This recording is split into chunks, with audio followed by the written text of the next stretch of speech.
Again, YouTube. So it's just another quick video for today. This is a relatively easy project. One of the things that I really like to do the most is to work on Game Boys because they don't tend to have that many issues compared to other consoles. The other thing is that once you get used to doing a couple, you can recognize the issues that you can deal with, so you can more strategically buy, ones that are not going to be a challenge. This is a good example. This particular console has the typical missing vertical lines that's caused by this ribbon cable getting disconnected. And it's just held on by glue and patches of solder, so as you play with it and push on the buttons, it stresses this cable and it pulls away. The other thing is if it gets hot and cold a lot, that can also cause it to strain. Lots of different reasons that can cause it, but it is predominantly just age-related wear and tear. But it is relatively easy to fix, but it is worth remembering that it's not a permanent fix. Once you've done it, I normally guarantee my consoles that I've fixed for at least 2 years because I've never really had any that have failed on me prior to that. But I have done repairs from about 2010, and this year as of I've had to revisit them. So at least a good 8-year lifespan of a repair. I don't think that's too bad considering the age of these. And who knows, you might get a lot of consoles that never happens because it was a rare thing anyway. That it was returned to me and the customer was like, oh, I've been on holiday, came back and had this issue. So it could well be that wherever they went was extremely hot at the time, but it was just as easy to open it up, tap everything back down again, and it worked. The other thing, and also the reason why I wanted to make this video, this is a particularly old, early Japanese made version. A lot of the later Game Boys, and especially the Play It Loud series, all have made in China on the back. This doesn't. This has made in Japan. The earlier models are not the best ones to go look for, but some collectors do like them just for that sake that it is made in Japan. But what you tend to find with these is they don't really have any kind of, I don't know how you'd put it really, missing cartridge protection or anything like that. If you don't have a game in it, you just get a blank screen. So you'll get the LED come on, so you think, oh yeah, it powers up and works okay.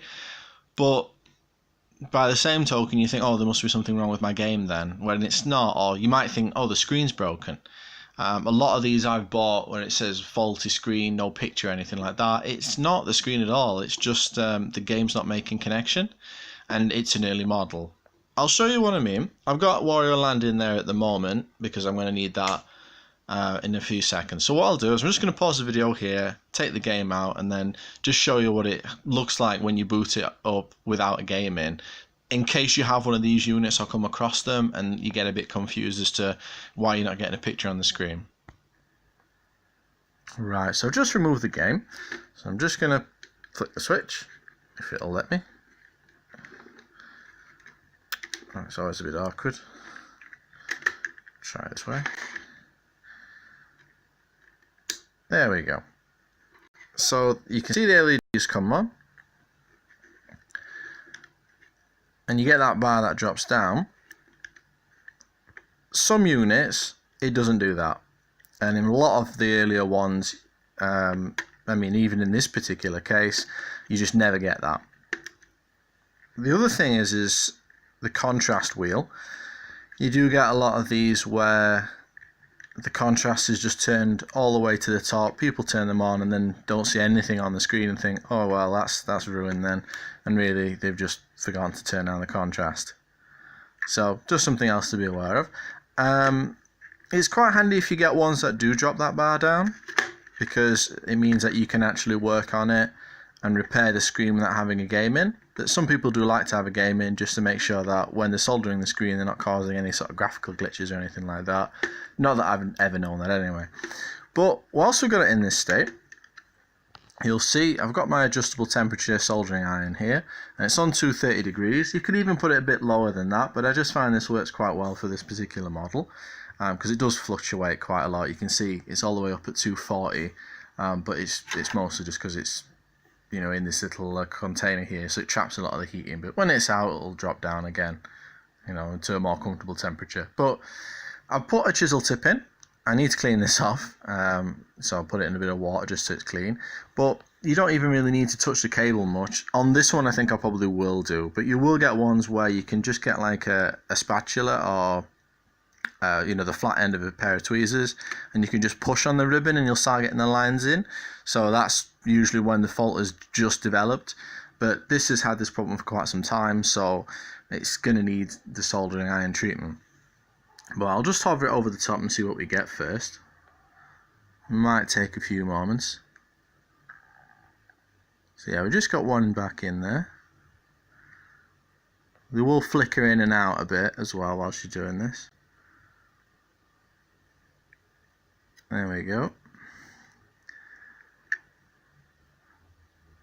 Now, the lines are not strictly related to where they are on the ribbon. It's not a, you know, straight up and down thing. You might need to go quite far along the ribbon in order to get the edges back in. I'll just try this end. There you go. You might need to apply a bit of pressure as well.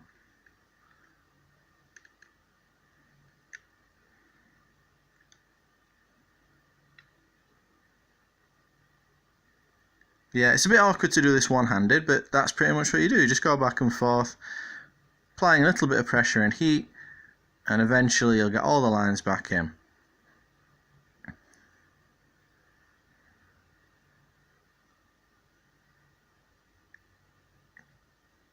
And the main thing is to just keep going until you don't see any flashing anymore and it just holds.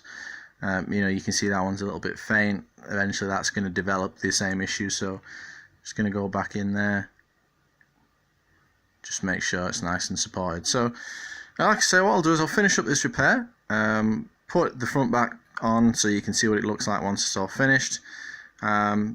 Just gives you some ideas of what you can do if you do have this issue. So thanks very much for watching. I've got a few other ideas for videos. I've got to, you know, finish off some eBay auctions as well. I need to take some photographs, so I might not be able to film another video today.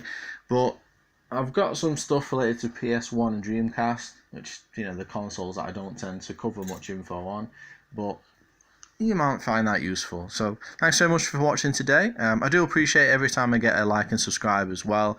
I don't get many viewers, so it's nice to, you know, the ones that do, if I get their comments and input and just, you know, anything else they can contribute. I know there's probably better ways of doing this as well, so you know, if you want to link videos in or just how you do it, just so people have got that broader range of approaches, that's always good too. I've never professed to be, you know, the sole authority on how to fix these things. It's just, you know, these are the ways that I've managed to do it. Thanks again. So just a quick addendum, that's what it looks like once you've got all the lines back in. If you do get ones that are horizontal lines, so, you know, going across the screen as opposed to vertical, those are fixable as well. It's not something I've ever had much success with. I've only ever successfully managed to do it once. So what I'm more likely to do is link a different video that demonstrates the technique to do that. There's also a Facebook group called Retro DX. There's a gentleman that posts quite often there called Rock. He owns his own website and does a lot of custom mods for people as well. So, you know, absolutely, I would say he is much more of an authority on fixing these than I am by far. Does them very regularly. So he's got a full guide on how to, you know, remove the screen entirely as well. And, you know, he's always open to answer questions too. So if you do end up with that specific issue, it's not a death sentence, it is fixable. It's just something that might need more tools than I have access to, and probably a bit more of a steady hand and more knowledge as well. So, you know, that's something to bear in mind. What I'll do as well is I'm just going to chuck WarioWare in, oh, not WarioWare, Wario in this console, just so you can see what that looks like as well. Again, this is probably going to be a bit awkward one-handed, but we'll see. There we go. Now I need to do a full strip down and wash of this as well, and it will be for sale. I already have far too many Game Boys as it is, and different ways to play these games, so much as I would not say no to another original, I don't really need it. I would like it to turn on though. There we go. Yeah, so still got the contrast quite high, so we don't need it that much. But yeah, Just gives you an idea. The sound works on this as well. I turn it down just so it's not annoying. It's a bit quiet, but these earlier models are quiet as well. That's something else to bear in mind. You play it louder, called that for a reason. But this is a really good game if you've not played this before as well. It's not something that I played as a kid. It's something that I bought from a pawn shop quite recently. So I was really surprised by it. It's really great if you own a Game Boy player for the SNES, because it has a lot of extra features that are built into the game. So it adds, some extra colour in there, the really nice border, and just some extra effects and sounds. A bit like if you ever played Donkey Kong on the SNES player as well. So there's not many games that take advantage of that, so it's nice when you see it. I don't think it's too expensive as well. I think for a loose cartridge, you're probably looking at about £5, so it's not too bad. But yeah, that concludes everything that I want to say about this Game Boy. I might splice in a few pictures of just what it looks like when it's all cleaned up, but that's somewhat, I'm pretty much done for commentary today. The other thing I say that, if you do ever have any issues with sound, it's surprising how often it's just these connections have fallen off. They're not the best. When they rattle around, they just fall out. So you might want to just get a soldering iron, feed the wiring back again, and just, re-tap it to solder it back on. I always seem to lose focus with this thing. Just bear with me a moment.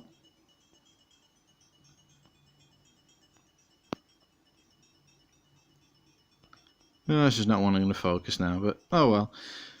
There you go. So yeah, once you see these 2 points here, you might want to just solder those on. Another thing I'm looking to do is, a friend of mine inquired about doing a Pro Sound mod on a Game Boy. I've done it before, but I don't really like the few methods that people have shown me to do it. But there is a new way, which basically involves, rather than just snipping out the old amp and then rewiring around it, it involves keeping the original amp, but putting an improved amp. That means that you can still use the same jack and speaker as well. And it just means that there's less buzzing and things like that. So, especially if you've ever played this while it's attached to an AC adapter, the buzzing can be really irritating. And if you're trying to do anything like chiptune music, you don't want that. So, it's something I'm going to look into. But the amps cost about £20, so it's not going to be a quick thing. But yeah, thanks again for viewing, and sorry I keep stopping and starting. I am still new at this, but we'll see how we get on. Especially with the next video, I'm going to try and make that a bit more planned and scripted out. So, thanks for watching today.